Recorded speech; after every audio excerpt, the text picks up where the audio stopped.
Salve, salve, meus amigos. Professor Kleber Pinho.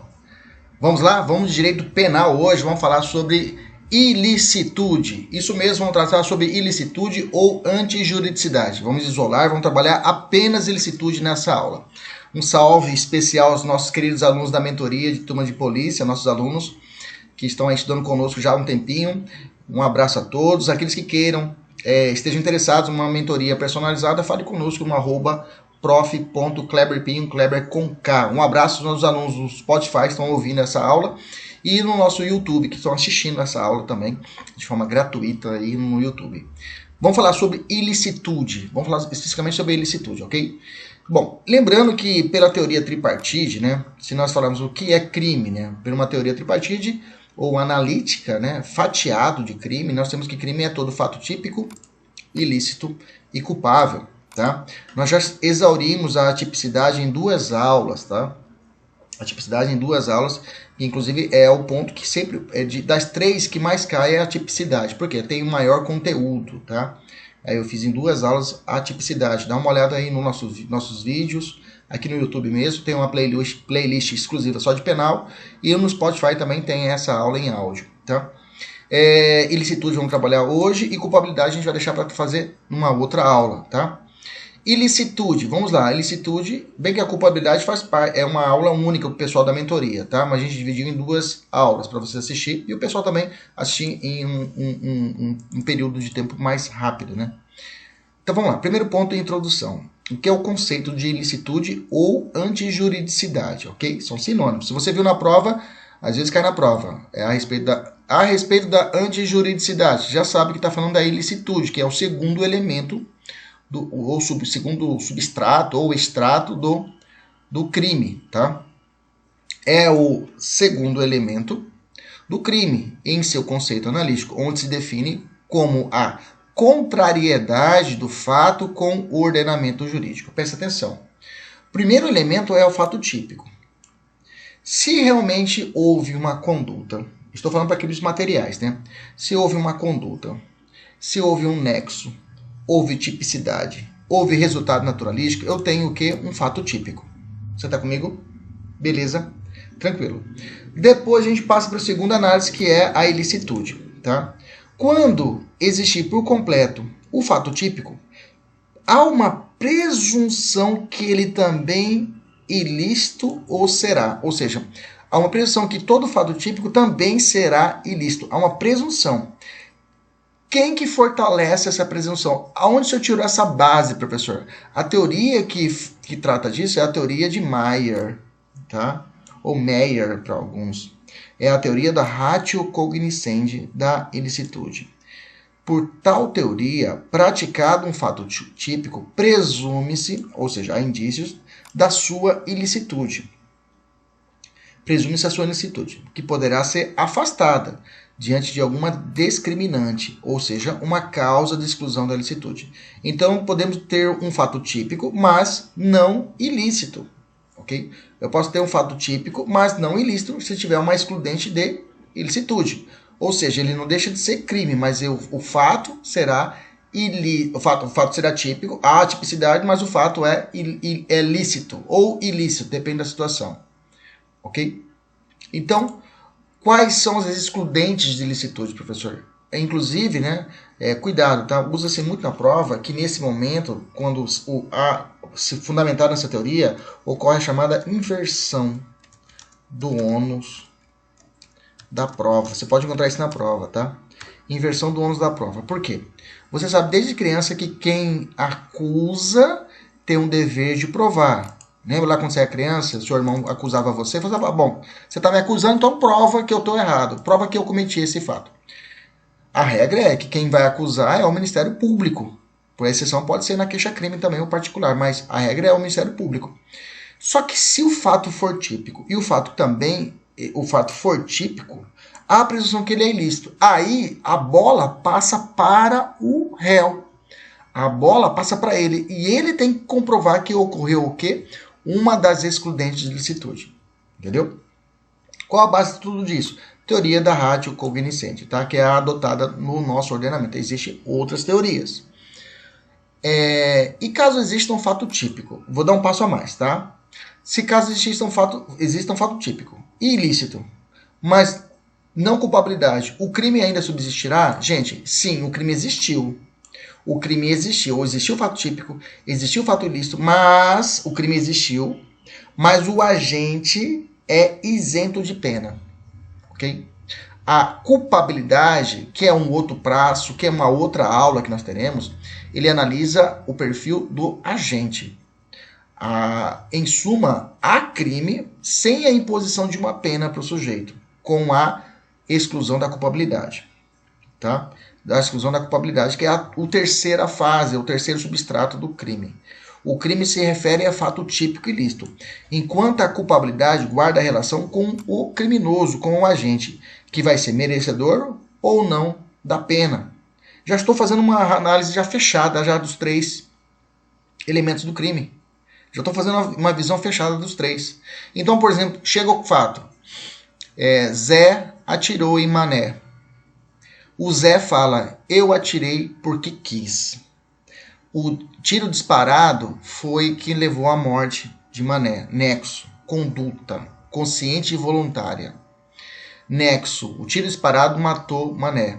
Tipicidade, crime, homicídio, bem jurídico, relevante, houve tipicidade. Resultado, naturalístico, morte da pessoa, resultado jurídico previsto. Perfeito, fechou o fato típico. Vira para a ilicitude. O Zé fala assim, não existe nenhuma excludente. Eu matei porque quis. Se pudesse matar, mataria de novo. Okay? Ele fala isso no seu depoimento na polícia. Não há excludente de ilicitude, ou seja, o fato é típico e ilícito. Só que no terceiro momento ele fala, mas eu tenho 17 anos na data. Eu tinha 17 anos na data do fato. Acabou. Houve o crime, houve o fato típico, houve a ilicitude, mas a culpabilidade, quando eu olho para o agente e falo, quantos anos você tem? 17, pronto. Não tem como aplicar a ele a uma pena. Nesse caso, eu vou dizer que existiu o crime, mas a culpabilidade do agente, ele é inimputável. Não tem como merecer uma pena pelo direito penal. Mas vamos deixar a culpabilidade para a nossa próxima aula, ok? Uma parte da doutrina, o Litzen, né? O Litzen, ele faz o Franz von Litzen, né? Até colei aqui, Franz von Litzen, já caiu nessa prova aqui, do TRF Federal, do TRF, né, do CESP, perguntando o seguinte, existe uma classificação de ilicitude formal e material. Mas já adianto para você, tá? Hoje, uma concepção unitária, essa diferença de formal e material é dispensável. Mas já caiu em prova, então vamos falar o que é a diferença de uma para outra. A ilicitude formal se prende à conduta humana que contraria a norma penal. Tá? A conduta humana que contraria a norma penal. Já a ilicitude material se prende ao bem jurídico tutelado, tá? Ao bem jurídico tutelado. Até parece muito, né? Tipicidade formal, tipicidade material. Lembra lá? Quando nós estudamos tipicidade formal, a tipicidade formal é enquadramento jurídico. Tipicidade material é o bem jurídico relevante. Dá para você fazer uma associação e você matar a questão. Se caso te perguntarem a respeito de ilicitude formal, você lembra. É a contrariedade da norma e material é o bem jurídico ou interesse tutelado. Pronto, você faz essa associação e você não erra a questão. Já caiu em prova, olha lá. Franz von Liszt estabeleceu a distinção entre ilicitude formal e material, asseverando que é formalmente antijurídico todo comportamento humano que viola a norma penal. Lembra, igualzinho a tipicidade formal. Ao passo que é substancialmente antijurídico o comportamento que fere o interesse social tutelado pela própria norma. Peraí, vamos lá, é isso mesmo? É isso aí mesmo, ó. Antijurídico comportamento humano que fere o interesse social tutelado, ou seja, o interesse social tutelado, que é o bem jurídico, o interesse tutelado pela norma. Tá certo. Bacana, tranquilo. Essa aqui foi uma prova, inclusive, para a prova de juiz federal. Peguei pesado, mas tudo bem, vamos lá. Então, como eu disse anteriormente, já existe um posicionamento que é dispensável a separação de ilicitude material e formal, tá? Considerando que o ato lesivo, o bem jurídico, de modo que a ilicitude é sempre material, sempre haverá a análise do interesse social ou do bem jurídico tutelado. Sempre será uma ilicitude material, tá? Bacana. Vamos agora, aumentamos o nível da aula, beleza? E nós fomos lá em cima numa prova de juiz federal, agora vamos para o basicão, vamos para o basic, vamos lá, o que a gente tem que saber de cor salteado. Vamos para as excludentes de ilicitude, tá? Então eu tenho mais excludentes de ilicitude eu tenho esse grande grupo, que eu tenho dois subgrupos, que é as causas excludentes legais e supralegais. As legais, por sinal, são divididas em duas, genéricas e específicas, ok? As supralegais, existem 3 espécies. Supralegais, até o nome fala, supralegal. Supralegal que está fora da lei, não é estabelecido pela lei penal, tá? É uma construção jurisprudencial doutrinária, ok? A doutrina traz ou a jurisprudência. Lá na tipicidade tem causa de excludente de tipicidade supralegal. A bagatela, a insignificância é uma causa de excludente de tipicidade supralegal, porque não está na lei. Lembra lá? Aqui, na ilicitude, eu tenho 3 hipóteses. Consentimento do ofendido, nós vamos trabalhar em cima dele, tá? O consentimento cai bastante em prova. A adequação social, nós já falamos na nossa aula 1, tá? Aula de adequação social. E tem uma crítica doutrinária quanto a ela, porque a adequação social, já vou adiantar, já vou matar ela. Ela, para grande parte da doutrina, ela é apontada como uma excludente de tipicidade, tá? Ela não exclui ilicitude. Eu coloquei aqui porque tem uma corrente minoritária, por exemplo, Kleber Masson, tá? Kleber Masson, ele entende que a adequação social exclui a ilicitude, tá? Mas se você quiser puxar uma setinha e já escrever aqui do lado, coloca lá. Adequação social, corrente majoritária, que vem cair nas provas. A adequação social exclui a tipicidade. É outra coisa que nós já conversamos lá atrás. Balança dos bens é nada mais, nada menos que é o estado de necessidade. Tá? Eu já vou adiantar o balanço dos bens. Você pode colocar aqui como exemplo aqui do lado. Tá? Põe um exemplo aqui do lado, o balanço dos bens aqui. Coloca aqui do lado. Balanço dos bens. Exemplo.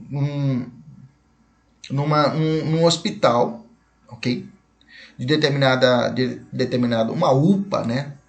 Uma UPA, chega lá 2 pessoas baleadas. Até teve uma série esses dias, uma série que é brasileira, uma série de hospital, só que agora eu esqueci o nome. É uma série bacana. Eu assisti o primeiro capítulo, o primeiro episódio, melhor dizendo. E aí tinha o médico chegava, recebia um traficante baleado e um policial. E aí ele só tinha um leito da UTI para poder escolher. Eu falei, cara, é a teoria do balanço dos bens. Ele tinha que optar entre um e outro, né? E aí, ele optava pelo policial ou pelo traficante baleado, que aconteceu na mesma ocorrência. Como é que acontecia? Como que resolveu isso, né? Dentro do hospital, o médico, existe o juramento que ele realiza, não tem diferença, não tem encargo, não tem... É a vida que ele vai observar. Aquele que tiver um maior risco, ele vai escopitar.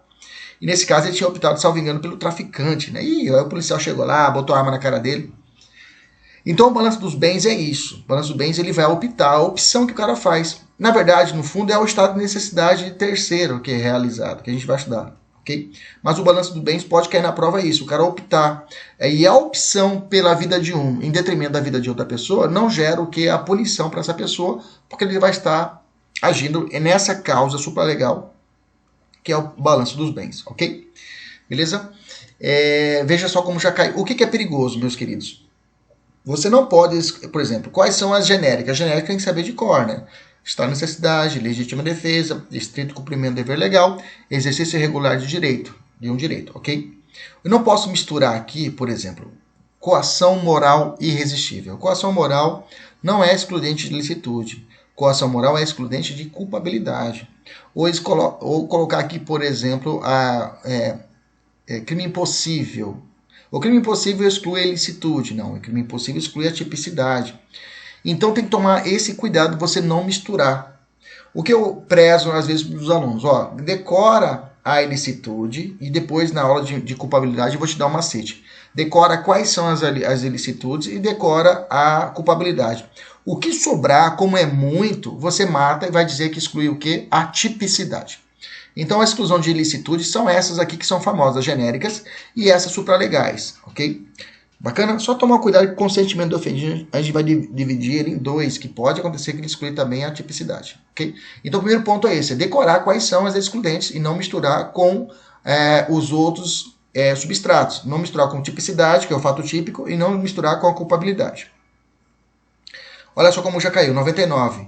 São exemplos de excludentes de ilicitude. A coação moral irresistível parou. Coação moral irresistível não é excludente de ilicitude. Só você olhar aqui, ó. Tem coação moral? Não tem. Então tá fora, tá errada a questão. Beleza? Cai, ó, PC Goiás, cai. Tá errado. Ok? Ocorrendo excludente de licitude, permitem o juiz declarar a absolvição sumária do réu conforme o CPP.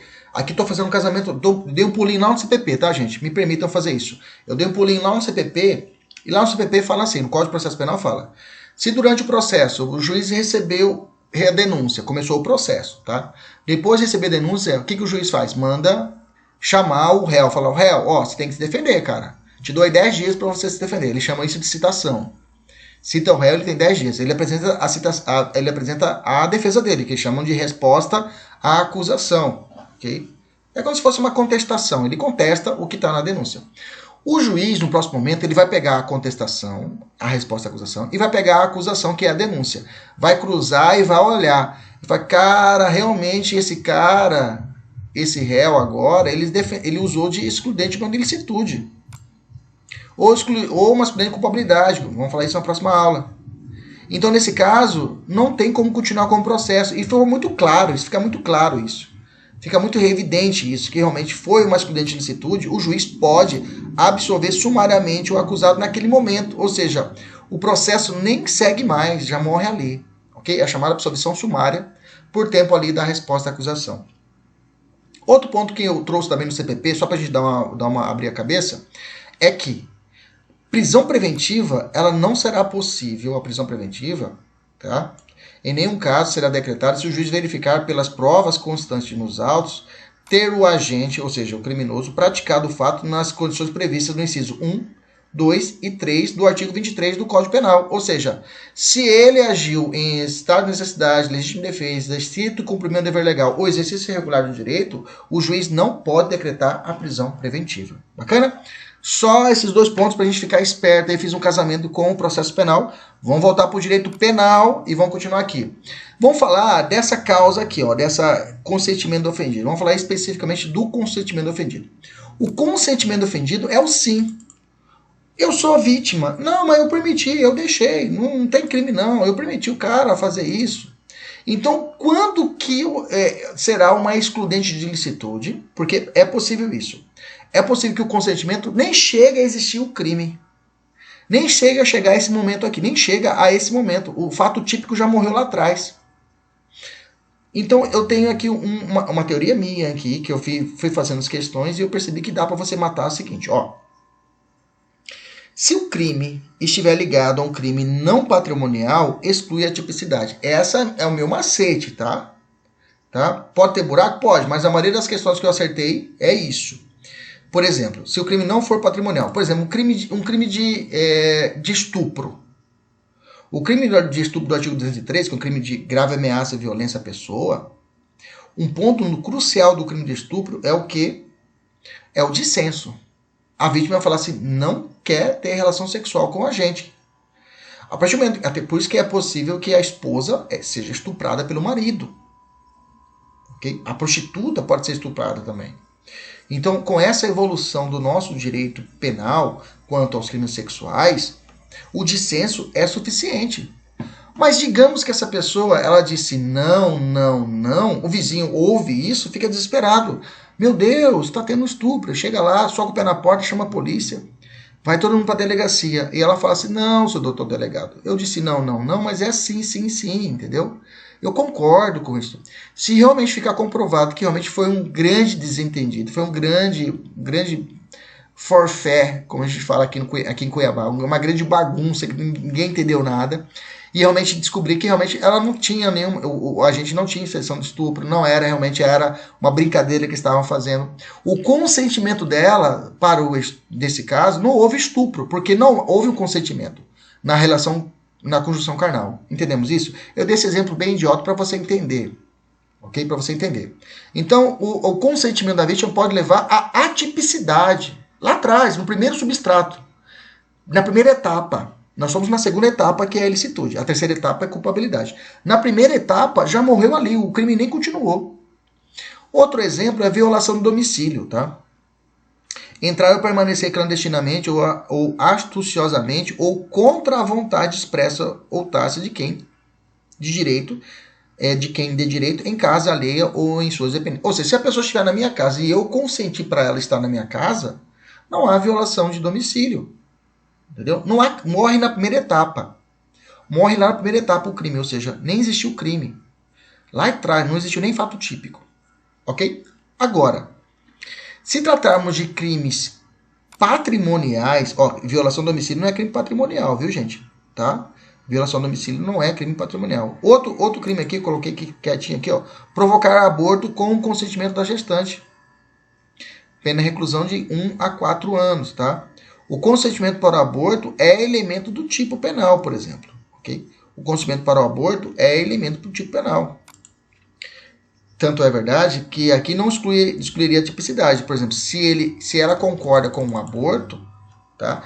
Eu aplico-se a ela um outro crime. Okay? Um outro crime. Se ele nega o aborto, se ela nega o aborto, é aplicado um crime mais grave que o artigo 125 do Código Penal. Então, o consentimento pode gerar tanto a tipicidade do crime, como também pode gerar também um outro crime. Ok? Consentimento com o excludente de licitude. É o que nos interessa, tá? O consentimento com a excludente da licitude. Aqui, quando a figura típica não contém o dissentimento de ofendido como elementar, tá? Não está no tipo penal o elementar do crime, o sim ou não. Funciona aqui como excludente de licitude. Por exemplo, crimes patrimoniais. Por exemplo, um crime de dano. A pessoa vai lá e quebra todo as fotos do ex-namorado com a autorização da vítima. Nesse caso, não há crime de dano, que é o crime patrimonial. Olha, tem uma questão aqui que é bacana da FGV que dá para fechar com chave de ouro esse nosso raciocínio. Olha só. Miguel, com 27 anos de idade, pratica a conjunção carnal com Maria. Jovem saudável com 16 anos de idade. Bom, se tem 16 anos de idade, né? Ela disse sim, não tem problema, ela consentiu com o ato, não há crime, beleza? Na mesma data e também na mesma residência, a irmã Maria, a irmã de Maria, de nome Marta, com 18 anos, permite seu namorado Alexandre que quebre todos os portas-retratos que estão com as fotos do ex-namorado. O Ministério Público ofereceu denúncia em face de Miguel pelo crime de estupro. Marta, após o fim do relacionamento, da relação, ofereceu queixa pela prática de dano por Alexandre. Os réus contrataram o mesmo advogado, que deverá alegar que não foram praticados crimes, pois, em relação às condutas de Miguel e Alexandre, respectivamente, teve o quê? As duas situações, nós tivemos claramente o consentimento das vítimas, do ofendido. Ok? Uma foi a Maria que consentiu com a relação sexual, não vou falar estupro, é claro. Né? E a outra que é a Marta, que consentiu, que permitiu que ele quebrasse as fotos, o Alexandre quebrasse as fotos, ok? Então, nesse caso, Miguel está acobertado por uma excludente de tipicidade, conjunção carnal permitida, e Alexandre está acobertado com a excludente de ilicitude, quebra dos portas-retratos permitidos. A alternativa correta aqui tem tipicidade, não, tipicidade e excludente de ilicitude, letra C. Causa excludente de tipicidade e causa supralegal de excludente de ilicitude, letra C. Ok? Beleza? Fechou agora? Maravilha. Considere, aqui vou deixar para vocês fazerem, pessoal da mentoria. Vamos continuar. O consentimento do ofendido pode constituir uma causa especial de diminuição da pena. Isso é verdade, tá? Além de tudo que nós vimos aqui agora, tá? O consentimento do ofendido pode levar a uma diminuição da pena, que é o caso por exemplo, do homicídio, ok? Homicídio piedoso. Qual que é o homicídio piedoso? É o artigo 121, parágrafo 1º do Código Penal. É quando a pessoa mata outra por um motivo de relevante valor moral. É, por exemplo, a situação da eutanásia. Tá? A pessoa fala assim, tire a minha vida. A pessoa, opa, consentiu? Eu vou lá e tiro a vida dela. Exclui a tipicidade? Não, não exclui a tipicidade. Eu continuo respondendo pelo crime de homicídio. Eu vou para o tribunal de júri? Vou para o tribunal de júri. Só que nesse caso, poderá ser reconhecida uma causa de diminuição da pena. Eu vou poder diminuir a pena do sujeito pelo fato do homicídio privilegiado. De um terço a um sexto, salvo engano. Ok? Entendemos a situação? Beleza? De 1/6 a 1/3, que é a redução, né? 1/6 a 1/3, me lembrei aqui. 1/6 a 1/3. Vamos continuar. Vamos falar agora das causas legais de excludente de ilicitude específicas. Vamos voltar aqui para o quadrinho para você lembrar. Olha lá. Então eu tenho causas supralegais, falei do consentimento, já tinha falado dos 12 anteriores. Tem as causas legais que são específicas, tá? Essas específicas, e tem a genérica, vamos falar agora que está no artigo 23. As específicas caem em prova, professor? Caem assim, porque são várias situações. As específicas estão espalhadas dentro do Código Penal, e como também tem várias espalhadas fora do Código Penal e legislações especiais. Então, realmente, depende muito do concurso. Quando eles lhe cobram, por exemplo, no edital, crimes ambientais, bom, então você tem que manjar que ali dentro da lei de crimes ambientais existe uma causa de excludente de ilicitude. Mais ou menos assim. Okay? Então você tem que ficar atento a isso. No Código Penal existe algumas sim. Eu vou falar para você as principais. Bacana? Olha só. Primeiro, 146, que é o crime de constrangimento ilegal. Constranger alguém mediante violência ou grave ameaça, ou depois de lhe haver reduzido por qualquer outro meio a capacidade de resistência a não fazer o que a lei permite. Ou fazer o que ela não manda. Pena de detenção de 3 meses a 1 ano. Então, eu obrigo a pessoa a fazer. Nós sabemos que existe o inciso 2 do artigo 5º da Constituição que fala: ninguém é obrigado a fazer ou deixar de fazer algo senão mediante lei. Ok? Mas eu obrigo que ela faça uma coisa que a lei.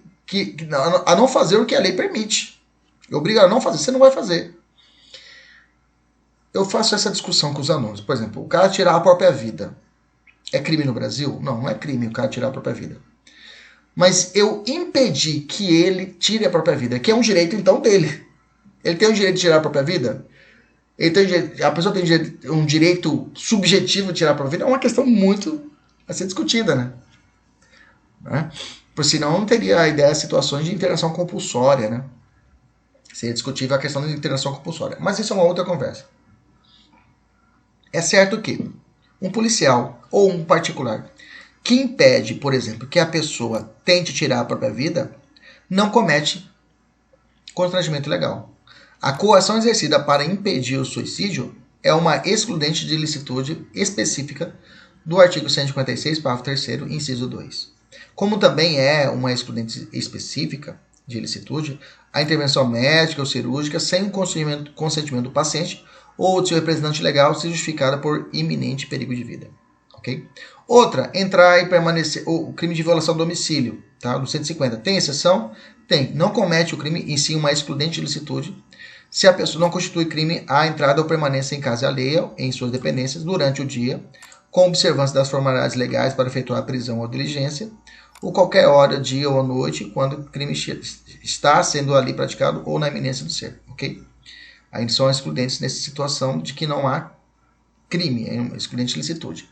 Bem que agora foi estabelecido lá no crime de abuso de autoridade a limitação, né? Dá uma olhada lá depois, na nossa aula, nós vamos tratar de forma específica isso. Crimes ambientais, aqui cai, viu, gente? Cai bastante para crime provável de polícia, quando tem crime ambiental, cai. Magistratura também cai, outros cursos cai. Mas vamos lá. Lá na Lei de Crimes Ambientais, a 9605 de 98, tem o artigo 37 que fala assim, ó: não é crime o abate de animal quando realizado, em estado de necessidade para saciar a fome do agente e de sua família. Ok? É claro, né, gente? O cara mora na cidade, deu um tiro. Ah, minha família tá passando fome. Para saciar a fome, tá passando fome mesmo. Ok? Não é tiro esportivo. Não, é para tá passando fome. Se for comprovado realmente esse estado de necessidade de terceiro, né? Ou seu, eu tenho o que não é crime esse abate do animal. Outra, para proteger lavouras, pomares e rebanhos de ação predatória ou destruidora de animais, desde que legal e expressamente autorizado pela autoridade competente. Javali, né? O javali no Rio Grande do Sul ali é uma praga. Então é permitido o abate desse animal porque a lei estabelece a possibilidade de caça, então não há crime. Por ser nocivo ao animal, desde que assim caracterizado pelo órgão competente. Se o animal for considerado nocivo, também poderá ser abatido sem que ocorra o crime. São excludentes de ilicitude do artigo 37, ok? Bacana? Beleza? E o Código Civil tem também a legítima defesa da posse. No Código Civil, veja, é uma excludente de ilicitude, a pessoa defender a sua própria propriedade, com unhas e dentes, né? O possuidor turbado ou esbolhado poderá manter-se e restituir-se por sua própria força, contando que o faça logo, ok? Os atos de defesa ou de esforço não podem ir além do indispensável à manutenção ou restituição da posse, tá? Está falando que você pode defender sua casa, defender sua propriedade, né? Sua fazendinha, sua chácara. Mas tudo tem um limite, né? Tudo não pode exceder. Ah, eu estou defendendo minha casa, aí eu coloco um monte de jagunço com um 12 na mão, com um fuzil, para poder um AK-47, aí não. Aí, se eu tiver esse excesso, aí isso poderá ser estabelecido como uma situação de excesso e poderá ser considerado um crime autônomo, ok? Veja que a ordem fala, desde que faça logo. Bom, essas foram as excludentes de ilicitude específicas. Vamos falar agora das causas legais excludentes de ilicitude genérica. Agora, essas aqui, meu amigo, minha amiga, tem que saber de cor. Essa aqui cai muito. Vamos lá. Primeiro, quais são o artigo 23 nos ensina assim.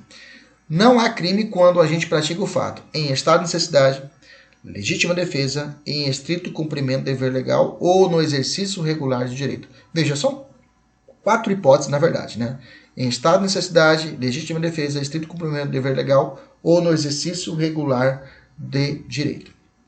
Mas cuidado, tá? Nessas 4 situações, digamos assim, todo excesso é punível. Todo excesso é punível. Doloso, culposo, vamos falar agora também em erro de tipo. Todo excesso é punido, ok? Beleza? Olha só como já caiu. O agente que atua no estrito cumprimento do dever legal é isento de responsabilização criminal pelo excesso doloso ou culposo errado, tá? Nenhuma foge. Falando de excesso, quais são as modalidades de excesso? Já falei para vocês. Tem 2. Excesso doloso, quando a pessoa age de forma deliberada e responde como crime doloso, ele excede. E agora vamos falar sobre excesso intensivo e extensivo. Excesso culposo, que embora não desejado, o agente, por não tomar o cuidado, o objetivo devido, causa um resultado além da que era necessário. Ele responde pelo excesso a título de culpa, né? Se o resultado excessivo for previsto como crime culposo, ele responde na forma culposa. Se não, não responde por nada. E excesso de erro, o excesso do erro, aplica-se às regras do erro de tipo ou de proibição, ok? Se a pessoa se exceder de uma forma, ok? Por um erro de tipo, que ela pensou que o cara estava ainda vivo, o cara deu um tiro no cara, o cara caiu no chão, o cara deu uma contração muscular, sei lá, algo que ainda estava inerente nele, e a pessoa pensou que estava vivo, foi lá, deu mais um tiro nele. Nesse caso, eu posso alegar, eu pensei que o cara estava mexendo, pensei que estivesse vivo. Eu posso falar que houve um excesso por erro de tipo. Ok? Beleza? Tranquilo? O excesso da legítima defesa pode ser derivado de erro de proibição. Tá certo. Erro de proibição ou erro de tipo. Mas existem 2 classificações, tá? Que é o excesso intensivo e o excesso extensivo. Vamos direto ao ponto. O excesso intensivo é quando a agressão ao bem jurídico ainda está em andamento. Logo, os meios podem ser de forma até imoderados, ou seja, poderá haver um excesso na hora do agir. A pessoa age pensando que o cara tá vivo ainda, digamos assim. Então, o excesso intensivo é quando a agressão ao bem jurídico ainda está em andamento. Já o excesso extensivo ou impróprio já cessou, não há mais a agressão. Não há mais, o bem jurídico não está em risco, e assim mesmo a pessoa excede. Para grande parte da doutrina, gera-se aqui um novo crime. Tá? A pessoa comete um novo crime. Vilipêndio de cadáver, pode ser, né? Vilipêndio ao cadáver, mas não tem que ter dolo para isso. Né? Vilipêndio de cadáver não vai virar. Ok? Mas ocorre aqui se o cara já estiver morto. Né? E o vilipêndio é questão de humilhar. Não tem nada a ver, esqueça vilipêndio que eu disse, viajei. Bacana? Mas gera-se uma situação posterior, como se fosse imputa a pessoa a crime. Por exemplo, aconteceu aquele caso da apresentadora Carolina Dickmann. Isso, é Dickmann, Hickman, né? Carolina Hickman, não. É Dickmann. Carolina não, Ana Hickman, né? Que aconteceu o fato. O cara entrou no camarim dela com um revólver para fazer uma roleta russa com ela, né? Ele acabou sendo morto, né? Nesse caso, houve ali, considerado, houve um excesso e o cara respondeu pelo homicídio, né? O cara que agiu. E nesse caso, eu teria uma situação de excesso extensivo. O cara respondeu por um crime independente. Ok? Veja só como caem em provas, olha só. Considere-se que João, maior e capaz, após ser agredido fisicamente por um desconhecido, também maior e capaz, comece a bater moderadamente na cabeça do agressor com um guarda-chuva e continue desferindo nele vários golpes. Mesmo estando desconhecido desacordado, ou seja, já cessou. Nessa situação hipotética, João incorre em excesso intensivo. Opa, se já cessou é o que? Extensivo. A questão está o que? Errada. Entendeu? Até sempre dois macetes para os nossos alunos. Sempre que você estiver diante de dois institutos ou mais, decore o mais fácil e os outros você vai por eliminação. Okay? Disse intensivo o excesso quando ainda estão presentes os pressupostos frágeis que causam justificação. Tá certo. Vamos falar do primeira causa legal, que é geral, que é estar necessidade. Está no artigo 24. Fala assim: considera assim estar necessidade quem pratica o fato para salvar de perigo atual, que não provocou por sua vontade, nem podia de outro modo evitar direito próprio ou alheio, cujo sacrifício nas circunstâncias não era razoável exigir-se. Não pode alegar estado de necessidade quem tinha o dever legal de enfrentar o perigo. Embora seja razoável exigir-se o sacrifício do direito ameaçado, a pena poderá ser reduzida de 1 a 2 terços. Vamos lá. Então, quando teremos estado de necessidade? Quando quem pratica o fato para salvar de perigo atual. Cuidado com o termo atual, tá? Já vou fazer uma comparação com a legítima defesa. Na legítima defesa a gente não vai encontrar apenas atual. Lá é atual ou eminente, tá? Aqui é só perigo atual. Ataque de animal, por exemplo, que não provocou por sua vontade. Aqui não vou falar a respeito desse requisito agora, que se for culposo pode ser que aplique estado de necessidade. Se for doloso, não tem como. Nem podia de outro modo evitar direito próprio ou alheio. Quando eu falar alheio, quer dizer que eu posso ter uma terceira pessoa que eu estou tentando salvar. Okay? Cujo sacrifício nas circunstâncias não era razoável exigir-se. Exemplo, o náufrago que mata o outro por afogamento para ficar com o colete salva-vidas. Pratica um fato típico, mas será lícito. Okay? A sacada é o seguinte. Veja que no exemplo temos dois bens legítimos. Então, se eu colocar na balança os dois bens, eu falo, pô, os dois bens são legítimos, um bem e outro bem, eu falo, pô, então eu tenho que um estado de necessidade. Quando eu tiver de um lado um bem que não é legítimo, por exemplo, uma agressão a uma pessoa, e outro bem legítimo, que é a vida da pessoa, aí eu não terei estado de necessidade, sim, terei legítima defesa. Vamos começar assim para você matar. Então, bem jurídico, toda vez que você vê a questão, dois sobreviventes, você e sua sogra. Só tem um salva-vidas. Você mata a sua sogra para contar a história. Nesse caso, está a necessidade. Caiu um avião, 7 pessoas. Uma começou a comer a outra. Comer literalmente mesmo. Comer a perna, o braço. Matando elas para poder sobreviver. Está a necessidade. Paraquedas. Vai ter um paraquedas só. Está a necessidade. Ok? Beleza? Tranquilo? Vamos continuar agora aqui. O bem jurídico sacrificado deve ser o de menor, por exemplo, vida em detrimento do patrimônio, ou de igual valor, vida em detrimento da vida. Para a aplicação dessa necessidade? Correto. Tá? O Brasil adotou a teoria unitária, ou seja, para que exista o estado de necessidade, o bem jurídico que vai ser sacrificado tem que ser menor.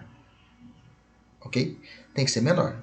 Eu não posso, o meu bem jurídico maior em detrimento do bem jurídico, aliás, o bem jurídico menor, por exemplo, meu patrimônio, meu celular. O cara pega meu celular e joga meu celular no chão. Eu vou dar um tiro no cara. O meu bem jurídico, celular, em detrimento da vida da pessoa. Eu posso alegar estado de necessidade? Claro que não. Claro que não. O estado de necessidade tem que ser o quê? Ao contrário.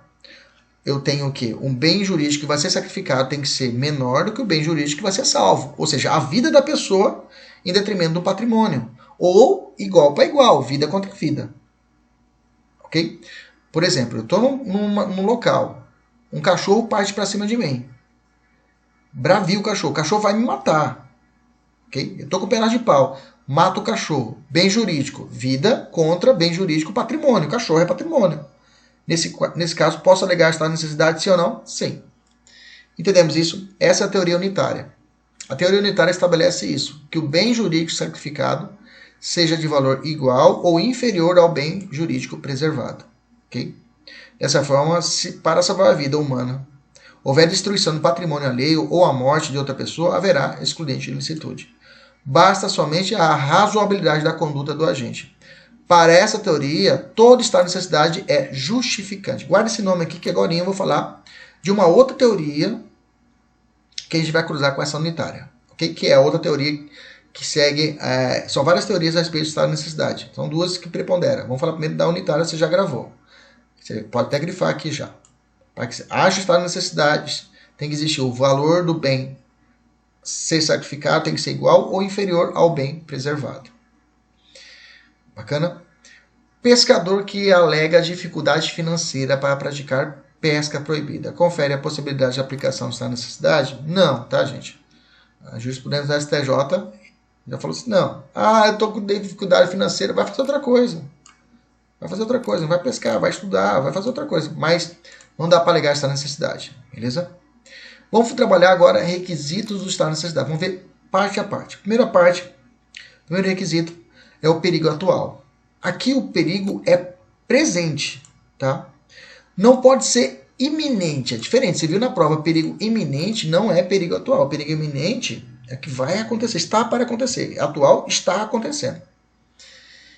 E sem destinatário certo, tá? Aqui o perigo é presente e sem destinatário certo. O perigo pode advir de uma conduta humana, pode vir de uma força da natureza, um comportamento de animal, tá? Não há um destinatário certo para o perigo, tá? Se o perigo for direcionado a uma pessoa, causar a uma determinada pessoa, aí não estaríamos em estado de necessidade, ok? Caso o perigo seja imaginário, seja putativo, poderemos ter o estado de necessidade? Sim, é possível. Nós já falamos isso aqui em outras aulas, né? Imaginamos uma situação em que você está numa chalana no meio do Pantanal, alguém grita fogo, fogo, fogo, você pula do rio no rio junto com a sua sogra em uma boia. Você mata a sua sogra, chega na praia, você olha para a chalana e percebe que alguém está gritando fogo, era uma bebida que te levava fogo. E você pensou que estava pegando fogo. Aí você vai dizer, putz, matei a minha sogra, que pena. Ok? Isso é legal que é estado de necessidade. Segunda hipótese, segundo requisito para o estado de necessidade, que a situação de perigo não tenha sido provocada por sua vontade. Se eu provoquei a situação criminosa, eu coloquei em risco, eu não posso alegar estado de necessidade. Ou seja, abrange o dolo. Se eu coloquei dolo nisso, eu agi com dolo, eu não posso alegar essa necessidade. Por exemplo, estamos indo para Chapada, né, que é um município aqui perto de Cuiabá, que tem belezas naturais assim belíssimas, esculpidas por Deus. Realmente é um local fascinante. E ela é bem mais alto, fica um platô mais alto de Cuiabá. Então eu vou pegar a serra, estou subindo, né, para ir para Chapada. É uma estrada bem perigosa, né? Porque tem várias curvas, né? E aí, o sujeito descendo e eu subindo, ele coloca-se na contramão. Beleza? Ele coloca na contramão, ultrapassa de forma indevida em faixa contínua. Ele me vê, ele não consegue voltar e ele arremessa o carro para o acostamento. E ela acaba acertando um andarilho que estava ali e mata o andarilho. Essa pessoa, ele pode alegar, olha, eu matei ele porque eu tinha que, ou era a minha vida ou era a vida do andarilho. Então eu matei o andarilho. Nisso está a necessidade. Nesse caso, não. Porque ele colocou a situação, ele provocou a situação. Então ele não pode alegar ou está na necessidade. Diferente da minha pessoa. Que eu vejo o sujeito e falo, cara, é eu, a minha família ou o andarilho. Jogo e mato o andarilho e salvo minha família. Nesse caso, eu não agi com dolo. Bacana? Só que tem um ponto importante aqui na matéria, que é o seguinte, ó. Se o cara agiu com culpa, ele pode alegar esta necessidade? Grande parte da doutrina vai dizer que sim. Eu coloquei 2 exemplos aqui casados aqui no vídeo. Olha lá, no material. Um passageiro causa dolosamente incêndio no navio. Para salvar-se, não pode alegar esta necessidade. Ele mata alguém e fica com o o salva-vidas. Ele fala, olha, eu tive que matar, mas quem colocou fogo? Ah, fui eu. Você não pode alegar essa necessidade, parceiro. Agora um passageiro coloca culposamente um incêndio no navio. Nesse caso, ele pode pegar o salva-vidas e matar alguém? Pode. Nesse caso, ele pode alegar essa necessidade? A resposta é sim. Ok? Marcos e Matias pescavam juntos. Essa é uma questão do CESP. Em alto mar, quando sofreram naufrágio. Como não sabia nadar bem, disputaram a única tábua que restou do barco, ficando Matias, por fim, com a tábua, o que permitiu o seu resgate com vida após ficar 2 dias à deriva. O cadáver de Marco foi encontrado uma semana depois. A conduta de Matias nessa situação caracteriza legítima defesa própria? Não, veja. Muitos alunos erraram, inclusive eu estava passando esse material aqui uma vez em sala de aula, muitos alunos erraram, falaram, professor, mas não tem uma agressão injusta ali, mas preste atenção, lá no primeiro requisito, teve destinatário certo o perigo atual, ou seja, o naufrágio? Ele foi direcionado só para o Marcos ou só para o Matias? Não, então eu estou falando de estar em necessidade, porque o perigo atual não foi direcionado para ninguém, entendeu? Nesse caso, qual é o perigo atual? Foi o quê? Foi a morte que ia ser pelo caso da boia, pela tábua. Entendeu? Então, ali os dois ia morrer ali depois do naufrágio. Então, não tinha direcionamento. Nesse caso, eu tenho o quê? O estado de necessidade. Beleza? Só seria... nós teríamos situação de legítima defesa se seria uma outra história, seria uma agressão injusta. Continuando, salvar direito próprio ou alheio. O estado de necessidade pode ser direito próprio ou de terceiro, tá? Terceiros. Pode ser o estado de necessidade pode ser próprio ou de terceiros. Por exemplo, o homem com uma arma de fogo ameaça técnica de enfermagem em um posto público. Esse aqui foi um fato real, tá? E o STJ julgou, tá? Dizendo o seguinte, ó. O cara chegou no posto público, queria que atendesse a sua esposa, ele foi e pegou um revólver e apontou para a técnica de enfermagem. Falou, ó, você tem que atender minha esposa, senão eu vou meter uma bala em você. Nesse caso, foi reconhecido o estado de necessidade? A resposta foi sim, tá? O STJ entendeu que reconheceu sim o estado de necessidade nesse caso. O cara só fez aquilo porque realmente a esposa dele estava passando muito mal e precisava ser atendida. Não está legitimando todo mundo fazer isso num posto de saúde, é claro, né? Mas foi uma situação excepcional que gerou o estado de necessidade. Ok? Inexistência de enfrentar o perigo. Esse aqui é outro ponto importante, tá? O próprio parágrafo 1º do artigo 24 fala, não pode alegar estado de necessidade quem tinha o dever legal de enfrentar o perigo. Gente, você já viu aquele ditado que o capitão é o do navio, é o que afunda com o navio, ou é o último que sai? É isso mesmo, tá? Se ele tem o dever de enfrentar o perigo, ele não pode alegar esta necessidade. Não sei se vocês lembram aquele transatlântico, salvo engano, né? Que foi de luxo, que faziam várias viagens, ele ficou na costa do mar da Itália e estava afundando. O primeiro que partiu foi quem? Foi o capitão, falou, vazei. Depois ele foi julgado na corte marítima, foi condenado tudinho. Por quê? Ele não pode alegar essa necessidade. Ah, a minha vida é a minha vida ou sua, eu prefiro a minha. Se o cara tem um dever legal, ele tem que enfrentar o perigo, ele não pode fazer essa decisão. Por exemplo, o bombeiro tá pegando fogo lá, ele fala assim, tá pegando fogo, né, cara? Tem uma criança lá dentro, fala, olha, cara, entre a criança e eu vou ficar com a minha vida.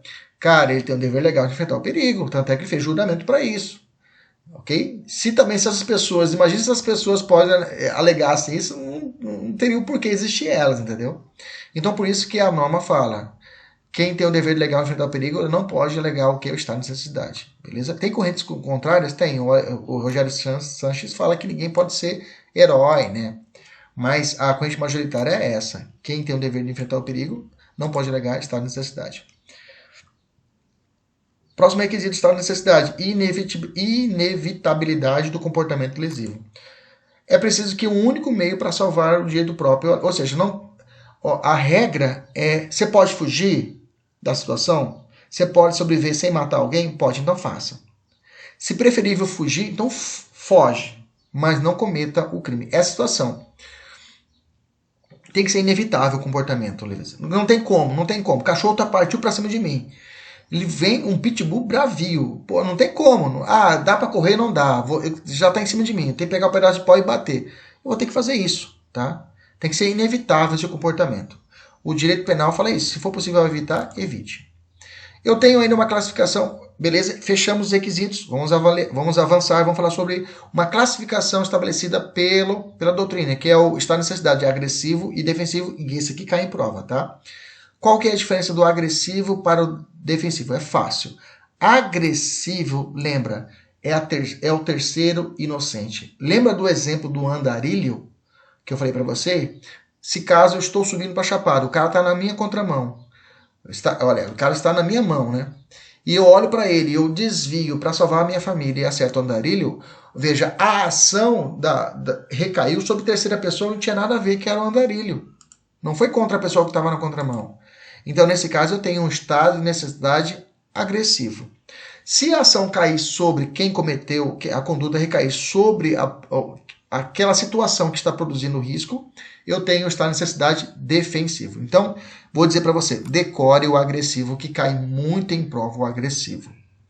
Toda vez que o estado de necessidade recair com uma terceira pessoa que não concorreu com a situação de perigo, eu tenho o estado de necessidade agressivo. Por favor, grifa no seu material que o agressivo cai em prova, ok?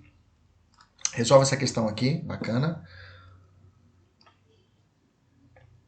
Vamos desvendar o parágrafo 2º do artigo 24. Os alunos falam, professor, esse 24 eu não entendo. Nunca entendi. Vamos lá, vou desvendar ele para vocês. Fala assim o parágrafo 2º do artigo 24. De acordo com o parágrafo 2º fala assim no artigo 24. Já falei, né? Estou ficando velho repetindo. Embora seja razoável exigir-se o sacrifício do direito ameaçado, a pena poderá ser reduzida de 1 a 2 terços. Primeiro ponto. O artigo 24 trata do estado de necessidade. O parágrafo 2º não será um estado de necessidade, não excluirá a ilicitude. Primeiro ponto é esse. As situações do parágrafo 2º não levam à exclusão da ilicitude, mas, porém, contudo, entretanto, todavia, poderá levar à diminuição da pena se seguirmos a teoria que nós já lemos atrás, essa teoria unitária. Beleza? Tranquilo? Mas eu vou falar para vocês lá embaixo que eu posso reconhecer uma carta na manga. Posso reconhecer uma outra coisa. Vamos devagar. Primeiro ponto, vamos lá. Imaginamos o seguinte exemplo, tá? Durante um incêndio acidental, doméstico, Joana chega em frente à sua casa e se depara com a casa em chamas e o corpo de seu filho que veio a falecer por ter inalado a fumaça do incêndio. Bacana? Tranquilo?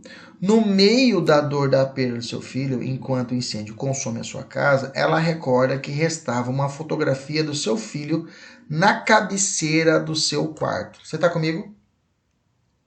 O filho morreu. E aí ela lembra que existe uma fotografia do seu filho na cabeceira da cama. Ela fala, no desespero dela, fala, eu quero essa fotografia. Ou seja, um bem inferior, que é a foto. Beleza? Só que ela é impedida de ir lá entrar por um bombeiro. Ela vai e agride violentamente o bombeiro, causando uma lesão corporal grave no militar. E entra e recupera a foto. Para bem a história, veja. Vamos botar na balança. De um lado eu tenho a foto. Bacana? De outro lado eu tenho uma lesão corporal. Bacana? Lembre-se, no estágio de necessidade, para que exista, nós aprendemos, o bem jurídico preservado tem que ser igual, ok? Ou maior do que o bem jurídico que vai ser violado. O bem jurídico que vai ser deteriorado, que vai ser violado, tem que ser igual ou menor. Você lembra disso? Beleza? Só que aqui está invertido. O bem jurídico protegido é menor do que o bem jurídico violado, que é o quê? Uma lesão corporal. Você está comigo? Bacana. Nesse caso, não há excludente de ilicitude. Você está comigo? Mas o juiz, olhando esse fato, ele fala assim, bom, embora seja razoável exigir o sacrifício do direito ameaçado, né? Embora seja razoável, o juiz fala, tá bom, não vou reconhecer a excludente de ilicitude pelo estado de necessidade, mas eu vou diminuir a pena para a senhora, porque a dor que foi gerada, né? Veja, no caso, não ocorreu exclusão de ilicitude, pois o objeto, em hipótese alguma, poderá prevalecer sobre a vida humana. Né? No caso, no concreto, o juiz vai olhar o desespero da mãe e nessa situação retirou a possibilidade dela de fazer uma análise, de cotejar, comparar adequadamente os bens em conflito. E em relação a ela, era inexigível conduta diferente. Né? Uma mãe, no desespero, talvez faria isso. Nesse sentido, o juiz tem dois caminhos. Ele pode aplicar o parágrafo 2º, seguindo a teoria unitária que nós aprendemos, e diminuir a pena dela, que é a regra do ordenamento. Ou o juiz, ele pode reconhecer, agora, descendo para a terceira etapa, lá, que é a culpabilidade, falar que existe uma causa supralegal de inexigibilidade de conduta diversa. Tá? Que a gente vai aprender na próxima aula. E nesse caso, o juiz estaria aplicando uma teoria diferenciadora. O que é essa teoria diferenciadora? A teoria diferenciadora, que não é adotada no Código Penal, ele diz o seguinte, ela, inclusive a teoria diferenciadora, okay? Ela fala que a ilicitude, as excludentes de ilicitude, elas podem tomar duas características. Elas podem ser justificantes ou podem ser exculpantes. Ok? Preste atenção. Se você acertou até a primeira parte, está ótimo. Parágrafo 2º, teoria unitária, diminui a pena. Bacana. Mas se você quiser um pouquinho mais, o juiz pode tomar um outro posicionamento, que é falar, olha, vou seguir a teoria diferenciadora por se tratar de uma situação, de um estado de necessidade exculpante. Ou seja, dá para excluir a culpabilidade. Para essa teoria, há estado de necessidade justificante somente com o sacrifício de bem jurídico de menor relevância para a proteção do bem jurídico de maior importância. Ok? Já a teoria que nós estudamos, a teoria unitária, o estado de necessidade será justificante quando o bem jurídico de menor relevância para a proteção do bem jurídico, ok? O bem jurídico sacrificado tem que ser menor ou igual. O que eu vou matar tem que ser igual ou menor do que eu quero preservar. Aqui o estado de necessidade justificante só vai falar o quê? O sacrifício do bem jurídico de menor relevância. Tá, eu sei que não é fácil, né? Eu sei que você pode dar uma pedalada aqui, respira, volta de novo lá atrás. Vamos voltar de novo lá atrás, então. Vamos voltar de novo. Então, qual é a teoria adotada no Brasil? A teoria adotada no Brasil é a teoria unitária. A teoria unitária fala o quê? Que todo estado de necessidade é justificante, ou seja, o bem jurídico que vai ser sacrificado, que eu vou exterminar, tem que ser igual ou inferior ao bem preservado. Igual, vida para vida. Inferior, vida, animal, patrimônio. Beleza? Isso que você tem que saber. Isso tem que saber. Acabou. Esse parágrafo 2º aqui, isso aqui é um ars na manga. Se caso isso aqui for perguntar para você em segunda fase, você vai dizer, olha, o parágrafo 2º segue a teoria, pode ser aplicada a teoria diferenciadora. A diferenciadora fala que pode existir duas espécies, a justificante, que eu acabei de explicar, ou a exculpante. Se for exculpante, tá? Se for exculpante, eu vou aplicar o quê? Uma excludente de culpabilidade. A exculpante, o que é a exculpante? As hipóteses em que o bem jurídico sacrificado for de igual ou menor, ou de mesmo valor, ou até mesmo de valor superior. Que é o caso, foto, lesão corporal no militar. Então o bem jurídico pode ser igual ou o bem a ser sacrificado pode ser igual ou pode ser maior do que o bem que está sendo preservado. Aí nesse caso eu não aplico uma excludente de ilicitude, sim uma excludente de culpabilidade, que é a exigibilidade de conduta adversa. Beleza? Dá uma respirada, se focar, toma um café e volta para a gente continuar para nossa aula. Esse parágrafo 2º realmente ele é mais denso, tá? Não é fácil mesmo. Tá bom? Vamos continuar aqui. Questões finais sobre excludente de estado de necessidade. É possível estar de necessidade recíproca? Sim, dois náufragos disputando a tábua, tábua é ótimo, né? Tábua que só servirá um homem, é preciso que um deles vai perecer. O estado de necessidade em crimes permanentes e em crimes habituais é possível? Em regra, não será aplicado, tá? Por quê? No campo de crimes permanentes e habituais, uma vez que no fato que os integra não há os requisitos da atualidade do perigo e da inevitabilidade do fato necessitado. Bom, o estado já aconteceu da jurisprudência reconhecer para crimes habituais. Por exemplo, o cara ele faz a parte dentária, né? Exercício legal de arte dentária, de médico, dentista, um dentista, né? Em zona distante, longínqua. O cara vai lá, ele vai todo mês fazer esse tratamento das pessoas que moram no interior, no meio da selva lá. E ele fala, olha, eu fui lá porque senão as pessoas não iam ter o tratamento dentário necessário. Então, entre esses bens jurídicos, entre eu cometer o crime e fazer isso, eu preferi cometer o crime. Mais ou menos assim. Estado de necessidade é compatível com o erro na execução? Sim, tá? Sim, é possível. Exemplo clássico. A pessoa está num parque com seu filho caminhando. De lá para cá vem um cidadão com um cachorro. O cachorro solta da correia e vai em direção ao seu filho. Você atira no cachorro. O cachorro desvia, a munição acerta uma pedra que repica ou reflete ou ricocheteia e acerta o dono. Veja, você queria matar o cachorro e você ia alegar o estado de necessidade, mas você acertou por erro na execução o dono. Nesse caso, você pode continuar alegando o estado de necessidade por erro na execução? Óbvio.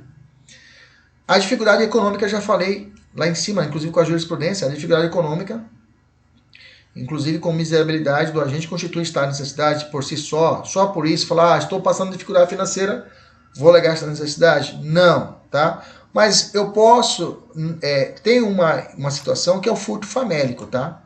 O furto famélico, que é o furto quando a pessoa furta de alimentos básicos para saciar a fome sua ou dos seus filhos, ou até de medicação, nesse caso, é possível alegar o estado de necessidade, ok? Beleza? Mas, em regra, só o fato que ela falar assim, estou passando dificuldade econômica, vou cometer um crime. Não dá, ok? Legítima, só para falar aqui, o furto famélico, não existe roubo famélico. O cara botar uma .50, uma M16, uma AK-47 na cabeça do cidadão e pedir comida. Não tem como, tá? Roubo famélico não é possível. Vamos falar de legítima defesa. Vamos falar de legítima defesa, beleza? Vamos falar de legítima defesa, fala-se artigo 25. Entende-se legítima defesa quem, usando moderadamente dos meios necessários, repele injusta agressão atual ou iminente, a direito seu ou de outrem. Parágrafo único. Observar os requisitos previstos no caput desse artigo, considera-se também em legítima defesa o agente de segurança pública que repele agressão ou risco de agressão. A vítima mantida é refém durante a prática de crime. Bom, esse parágrafo único foi acrescentado pelo artigo 3, pela lei 13.964 de 2019, que nós já falamos aqui várias vezes em nossas aulas, que é o pacote anticrime. Então, quando ocorre legítima defesa? Filtrando, né? Quem, usando moderadamente, eu vou falar sobre isso, sobre esse moderadamente. Então, vamos lá. Repetindo novamente, quando ocorre a legítima defesa? Quem, usando moderadamente dos meios necessários, repele injusta agressão, tem que ser ação humana, tá? Atual ou iminente, a direito seu ou de outrem. Como também agente de segurança pública que repele agressão ou risco de agressão à vítima mantida refém durante a prática de crimes, tá? Esse parágrafo único precisava ser feito, professor? Precisava ter redigido? Não, tá? Grande parte da doutrina, Renato Brasileiro, Rogério Sanches, fala que não precisava, tá?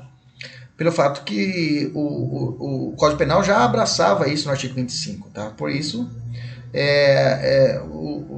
o parágrafo quis apenas enfatizar, ou seja, enfatizar, proporcionar mais segurança jurídica aos agentes de segurança pública, tá?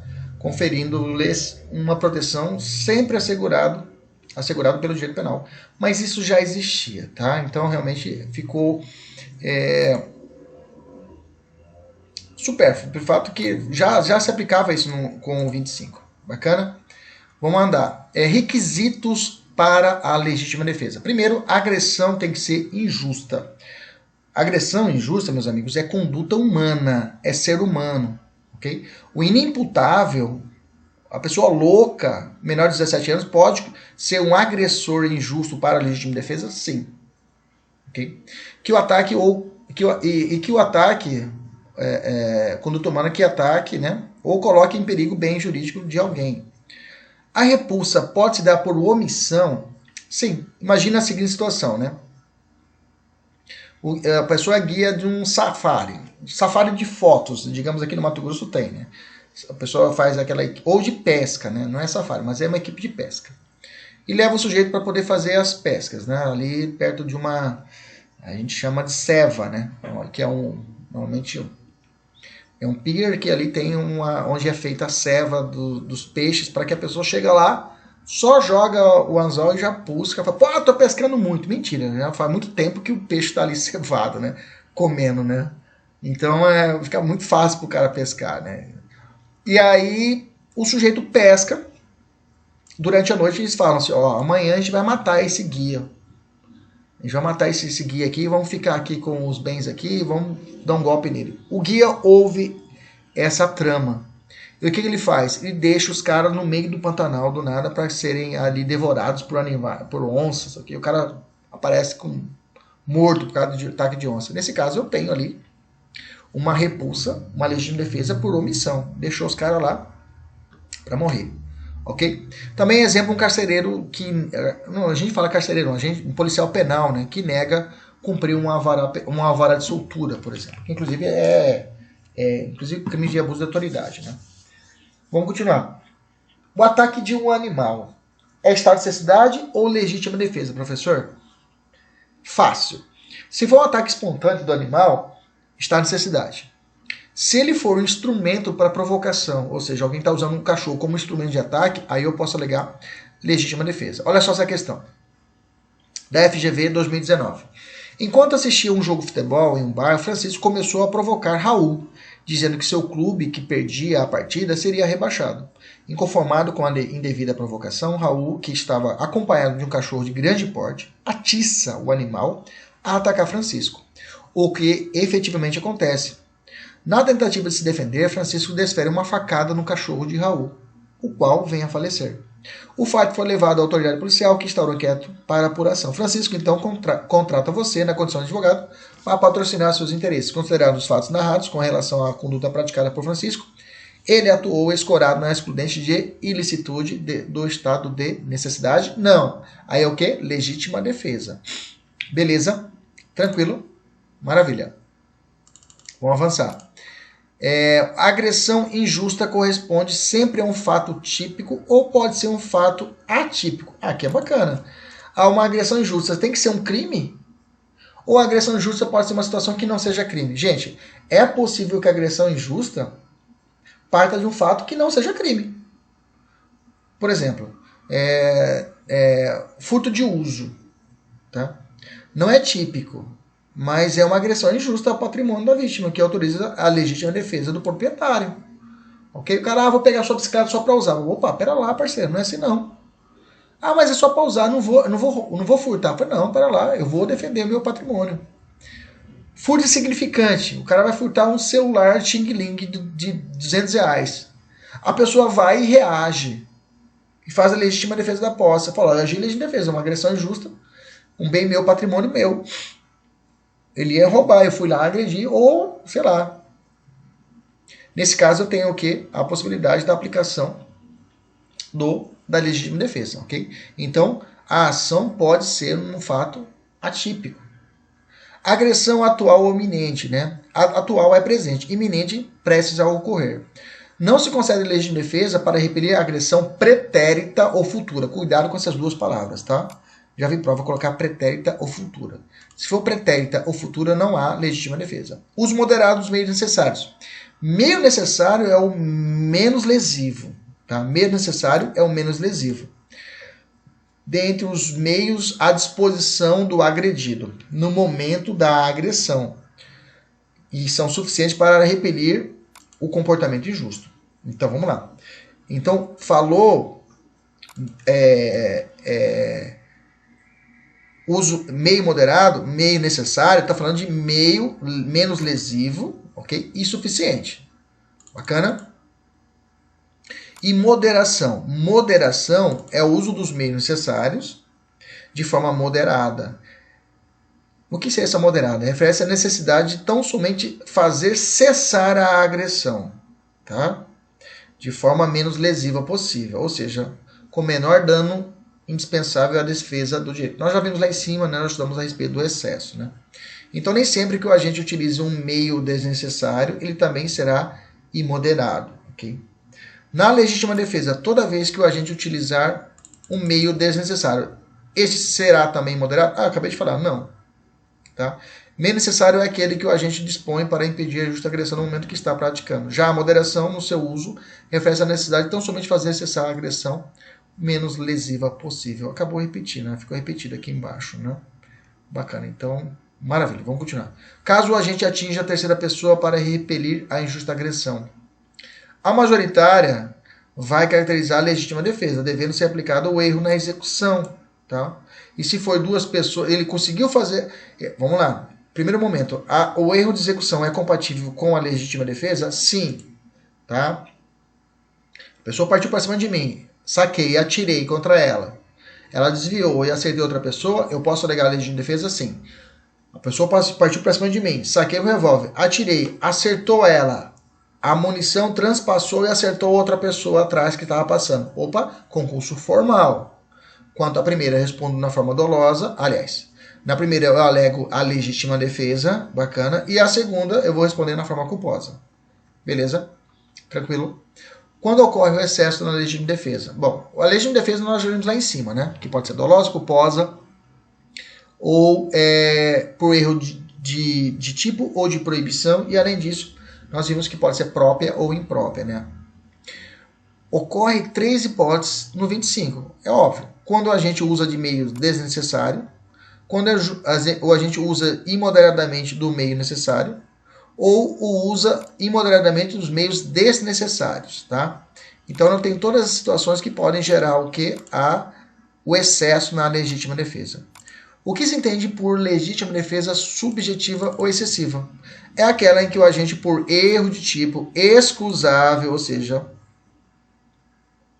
poderia ser desculpável, excede os limites da legítima defesa. É também denominada erro acidental. Por exemplo, de porte físico avantajado, A parte para cima de B, para agredi-lo. Este, B, entretanto, consegue acertar um golpe violento fazendo seu inimigo desmaiar. Não percebe, contudo, que A estava inconsciente e com medo de ser agredido. Continua a desferir socos desnecessários, não respondendo pelo excesso, em face da natureza acidental. Beleza? Nós vimos isso lá em cima. Tá? Beleza? Maravilha. Vamos descer. Outras formas de legítima defesa. Eu tenho a legítima defesa sucessiva, que é a legítima defesa da legítima defesa. Imaginamos o cara vai estuprar uma menina, leva ela para um terreno isolado.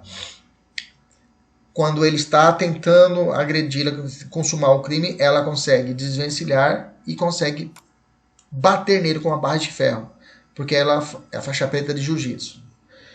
E o cara fica no chão, todo ensanguentado, ela sai do local. Quando ela está saindo, ela pensa e fala, eu vou voltar e vou matar esse sujeito. E volta com o ânimos necande. E nesse momento o cara reage, veja só, o cara reage e mata ela. E ele pode alegar a legítima defesa? Sim, é a sucessiva. A legítima defesa da legítima defesa. É claro, ele continua respondendo pelo estupro, a tentativa de estupro. Mas o homicídio, ele pode alegar o quê? A legítima defesa.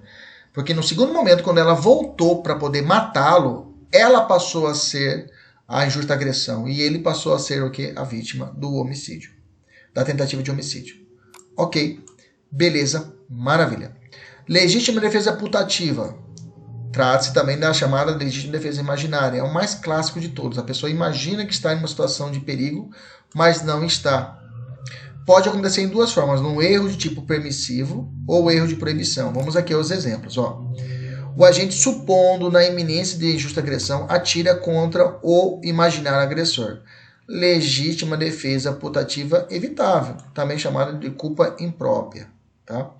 É aquele exemplo que eu tirei lá naquela primeira aula de fato típico.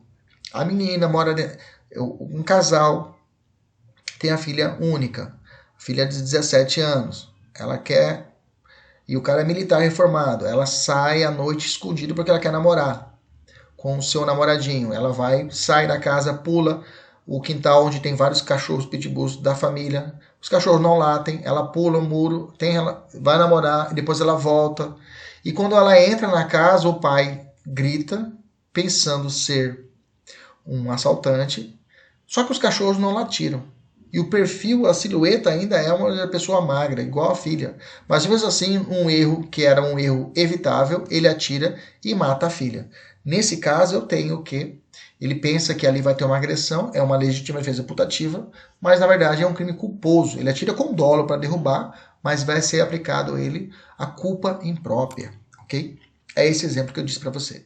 O erro de tipo, aliás, a legítima defesa por erro de proibição indireto é quando o agente, o sujeito, depois de encontrar, é o sujeito que pensa que está agindo acobertado por uma legítima defesa, tá? Só que nesse caso não será aplicado a legítima defesa em si. Perceba, nessa primeira situação vai ser aplicado o artigo 20, parágrafo 1º, que é um erro de tipo, tá? E nesse caso do erro de proibição indireto, não há excludente de culpabilidade nem ilicitude. O cara vai responder pelo crime. Por exemplo, o cara chega em casa e vê a esposa traindo ele, ele vai e mata ela e o amante, pensando que existe a chamada legítima defesa da honra. Nesse caso, ele vai responder pelo crime. Ok? Então, a que pode ser utilizada é a de legítima defesa putativa por erro de tipo permissivo. Nessa aqui pode existir a excludente. Ok? Aqui nesse caso, inclusive, a excludente será de tipicidade e não de licitude. Legítima defesa defensiva. A defensiva é quando a reação não constitui fato típico. Por exemplo, diferente lá da legítima defesa do estado de necessidade defensivo, tá, gente? Estado de necessidade defensivo é quando a ação recai para quem causou o perigo atual, tá? Que não é o caso aqui. Aqui a defensiva é quando não gera fato típico a legítima defesa. O estado de necessidade agressiva é quando a ação recai contra a terceira inocente. Aqui, na legítima defesa agressiva, a reação constitui crime, tá? A morte do agressor, por exemplo, homicídio. Legítima defesa pré-ordenada também é a utilização da defesa de patrimônio, através dos chamados ofendículos, tá? O que é um ofendículo? Ou aparato pré-ordenado, ou seja, é a utilização de seguranças para o seu patrimônio, cerca elétrica, cachorros bravios, caco de vidros, né, colocado no muro, todos esses ofendículos devem seguir, digamos, as regras da legítima defesa. Tem que ser o quê? Ostensivos, não pode ser ocultos, ok? Podendo a pessoa responder pelo crime, se caso exceder. Entende-se que desde que não haja abuso, o ofendido constitui um exemplo de criação de risco permitido. É um exercício de um direito, tá? Até a doutrina faz uma diferença entre a legítima defesa pré-ordenada, que é a utilização do ofendículo, tá? Quando é diferença, porque alguns falam que o ofendículo é exercício regular de um direito e outra parte vai falar que é legítima defesa pré-ordenada. Como é que eu diferencio? Só você decorar assim. O ofendículo, quando ele está armado, não foi ativo ainda, é um exercício regular de um direito, tá? Agora, quando ele é ativado, ou seja, quando ele a armadilha é utilizada, o cara leva o choque, ele fura a mão, o cachorro ataca o cara, aí a gente chama de legítima defesa pré-ordenada. Entendeu a diferença? Então, quando o ofendículo está armado, não foi ativado, exercício irregular de um direito. Quando o ofendículo ele é ativado, anota legítima defesa pré-ordenada. Vamos fazer um paralelo rápido aqui sobre estado de necessidade e legítima defesa. Vamos lá. O estado de necessidade é conflito de vários bens jurídicos diante de uma situação de perigo. 2 náufragos disputando uma única boia salva-vidas. Veja, são bens jurídicos válidos. Já na legítima defesa, a ameaça ou ataque a um bem jurídico, ou seja, uma pessoa sendo atacada por outra. no estado de necessidade, há um perigo decorrente no fato humano, animal ou natural. Já na legítima defesa, a agressão injusta é humana. No estado de necessidade, o perigo é atual, tá? O que justifica a inevitabilidade da lesão. Prevalecendo, não pode ser iminente, né? Nós sabemos disso, né? A agressão na legítima defesa tem que ser o quê? Atual ou iminente. Lembra que lá é agressão e no estado de necessidade é o quê? Perigo. No estado de necessidade, o perigo não tem destinatário certo. Já na legítima defesa é o contrário, tem destinatário certo. O interesse em conflito são legítimos, então é possível o estado de necessidade versus o estado de necessidade. Agora, na legítima defesa, nós temos várias situações que, cruzando as hipóteses, poderá existir e hipóteses que não poderá existir essa legítima defesa. Vamos falar primeiro das situações da legítima defesa em relação com outras excludentes e são admissíveis. Por exemplo, legítima defesa real contra a imaginária. É possível? Sim, é possível, tá? Por exemplo, Antônio caminha em área perigosa. De repente ele visualiza Beto colocando a mão no interior de sua blusa e acreditando que seria um assalto, Antônio saca uma arma de fogo para matar Beto. Você está comigo? Putativo, imaginário. De outro lado, este último, Beto, entretanto, queria apenas pegar um cigarro, consegue se esquivar dos tiros e em seguida mata Antônio para se defender. É possível alegar a legítima defesa real em detrimento da legítima defesa putativa? Sim. Então, é possível. Segunda hipótese, legítima defesa putativa recíproca. Duas pessoas pensam estar em situação de perigo e uma repele, tenta repelir a outra e chega a matar. É possível? É possível. Legítima defesa putativa da putativa. É possível legítima defesa real contra legítima defesa subjetiva? Subjetiva é o excesso, né? Olha lá. Antônio, de porte físico avantajado, parte para cima de Beto para agredi-lo. Este, entretanto, consegue acertar um golpe violento, fazendo seu inimigo desistir da contenda. Beto não nota, todavia, que Antônio já estava imóvel e continua a atacá-lo, de forma desnecessária. A partir daí, essa agressão se torna injusta. E Antônio poderá agredir em legítima defesa real contra o excesso de Beto? Sim, tranquilamente. Tranquilamente. Outra hipótese que é possível, legítima defesa real contra legítima defesa culposa. Vamos imaginar a seguinte situação. Antônio, sem adotar maior cautela, confunde Beto com a pessoa que havia prometido matá-lo. Tão logo o encontrasse e passa a efetuar disparos de armas de fogo para atingi-lo. Beto poderá, contra essa agressão injusta culposa, perpetrada, agir acobertado em legítima defesa real, ou seja, atirar e matar Antônio? Pode. Legítima defesa contra conduta amparada com uma causa de exclusão de culpabilidade. Exemplo de situação. Antônio chega no Brasil vindo de um país que não há proteção sobre a propriedade de bens móveis. Ok? Não possui, pois, conhecimento acerca do caráter incorreto, ilícito da conduta de furtar. Ele pensa que pegar um produto é normal. De outra pessoa, subtrair coisa alheia móvel, ele pensa que não é crime aqui no Brasil. Dirige-se à residência de Beto para subtrair diversos suas pertences. Assim, agindo autorizado, Beto a repelir a agressão injusta em legítima defesa do seu patrimônio. Pode ou não pode? Pode. Eu trouxe várias questões aqui, né, a respeito disso. Por exemplo, admite-se legítima defesa putativa em oposição à legítima defesa real? Sim ou não? Certo. É possível. Tá? Eu fiz várias questões, responda aí, para você aumentar a sua capacidade. Agora vamos falar de algumas hipóteses que não é possível. Tá? Legítima defesa recíproca. Tá? Vamos lá. É possível alegar legítima defesa real contra legítima defesa real? Gente, lembra que eu disse para vocês que um dos bens tem que ser não protegido pelo direito. Porque se os dois bens forem, digamos assim, válidos, não estou falando de legítima defesa, estou falando de estado de necessidade. Então não é cabível, pois o pressuposto da legítima defesa é a existência de uma agressão injusta. Então não tem como falar, as duas pessoas agiram em legítima defesa. Não há como. Eu agi em legítima defesa, ele também agiu em legítima defesa. Não, um tem que ser agressor. Um tem que ser o agressor. Injusto, entendeu? Senão não tem como, não haverá como existir duas legítimas defesa.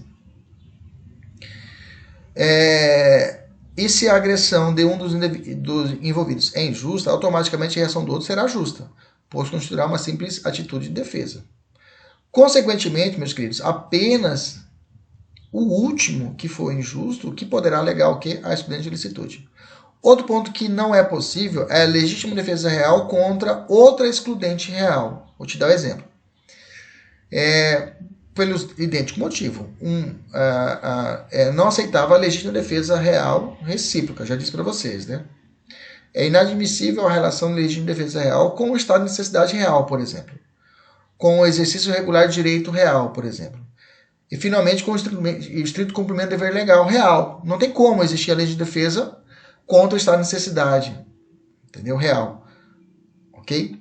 Então, porque sempre tem que ter do outro lado uma agressão injusta. E se existir outra excludente real, estado de necessidade, então não está existindo uma agressão injusta. Você está entendendo?